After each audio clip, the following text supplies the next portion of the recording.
Hello guys, welcome back to another episode of PCs and EVs. As always, I'm Thomas. In today's video, we're going to detail why we sold the Hyundai Ioniq 5 limited all-wheel drive that we had for about 12,500 miles. And realistically, the reason we sold it was, so it's due to the tax credit expiring and the way that works. It's due to the only about $10,000 pricing difference between that and the Genesis GV60 Performance. Real world out the door cost on the GV60 Performance was about $70,000 to $71,000, including dock fee and everything. And then real world out the door cost on the Ioniq 5 for us was about $59,000. So it was about 13 grand different. Now, we did get a second federal tax credit right before the old tax credit system ended, so that is another $7,500 that's coming back. And you know how we said we paid about $59,000 out the door on the Ioniq 5? Well, after all those miles, after that 12,500 and I believe 32 miles it was, we were still able to sell it for $57,000, and we still get to claim the federal tax credit. I wanted something with a darker interior, such as this nice Genesis navy with lime piping interior, and I didn't want to have to deal with cleaning the white interior anymore. I have made a video about cleaning that white interior. I had to do it 3 or 4 times over the short period of time that we had it. Sure, we put a lot of miles on it, but we've only had that car, from March to like early August. Early March to early August. So we only had it 5 months.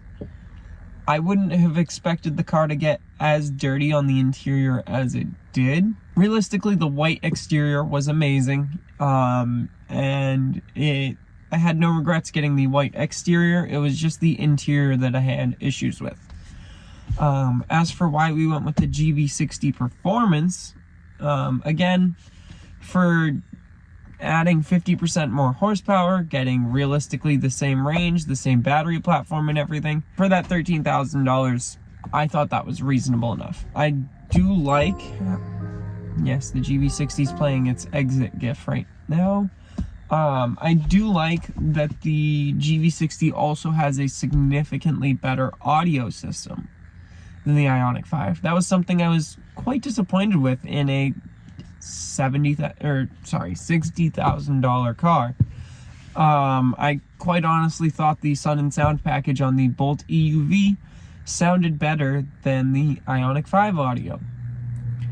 Especially with the subwoofer. It always seemed like the subwoofer was lacking and like the voices were a little muddy. And I can confidently say that the GV60 is different than that. It doesn't sound muddy. It sounds quite amazing, honestly. Now, as far as why this specific spec GV60, it was what was on the lot. It was what was available. I didn't know going into it that the navy interior doesn't get the quilted seats, and if I went back and did it again, I'd probably get the black interior so that I get the quilted leather seats, which is quite frustrating because everything that everyone else has for press cars and everything have the white interior, and I've seen one with the black interior, and both of those have quilted leather seats right here instead of the just straight up perforated leather with the suede insert. Now again, as far as the Ioniq 5 went, I had absolutely no issues with that car. It was a great car, and I quite enjoyed it, hence why I got basically the same car in the Genesis GV60. I just had, like I said, I had a couple of little gripes about it that just really did not like that light interior. The audio wasn't the best. Yeah, I mean, I liked the way it drove. I liked the way it looked.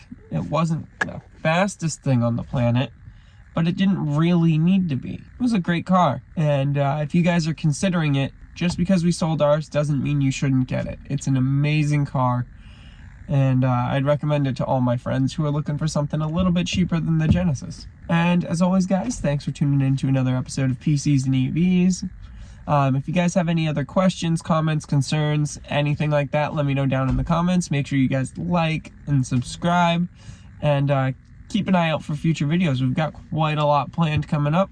I've got to do range testing on the Genesis. I've got to do range testing on our Bolt. I've got to do charge curve testing on both as well. I mean, I've got 4 videos planned right there.